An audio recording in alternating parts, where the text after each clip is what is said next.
Hi everyone. After doing a little work with our 4 types of conflict within literary elements, if I've asked you to come to this e-reading worksheets page, it's to help give you more practice on being able to identify those 4 major types of conflict that we're studying. Now, the e-reading worksheets page does include additional conflicts. But let me cover the basic 4 first that we've already discussed and that you should have your notebook in front of you and reviewing at this time. This one, the first one, is person versus person. And if you remember in our plain language, this is only one person can win, where you have 2 central characters that are clashing with one another. The next one is person versus self. In our basic language, we call this battling the inner demons. And this is where the main character has to make a choice. They have to think about how they're going to make their choice. This third one here is person versus society. And this was the sticking it to the man one. This is when a character has to stand up for their convictions even though a lot of people are against them. This last one is person versus nature. And in our plain language, we called this braving the elements. And this was the one where I joked about knowing exactly what that's like here in Maine, given our harsh winters. Some others that they cover on here, there's 2 additional ones. This one is person versus the supernatural. And this is when a story is set in,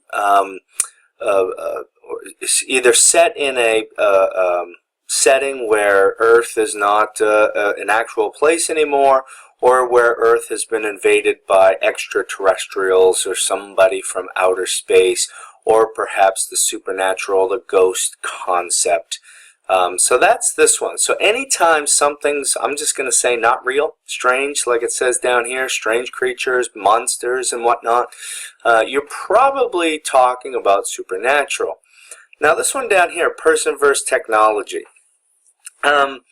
This one's kind of the concept of the Ludda. You don't need to know that term, but it's the idea that somebody has not embraced change in relation to technology.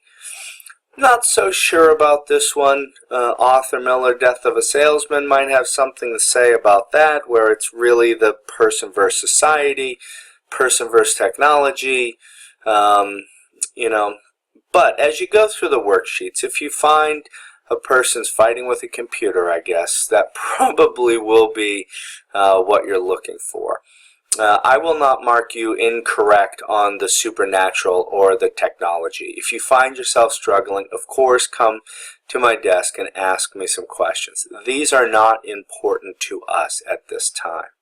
But here's what I would like for you to do. If you come down here to worksheets and lessons, there are 4 different versions of this activity. What I want you to do for the first one is I want you to press on or click on Types of Conflict Worksheet as a PDF, and I want you to download it and print it off and go through the worksheet using your workbook that you've already written the terminology in for. So use that plain language terms that we have for our 4 different major types of literary conflict. And if you look, you click on here, and the worksheet really is small vignettes. They're just little readings that you have to identify the protagonist and antagonist, and we've done some work around that. And then you have to identify the type of conflict, so you're going to write that in there. When you're done with this one, come up to my desk. We'll review it together, and if you need additional practice, there are a few more on here.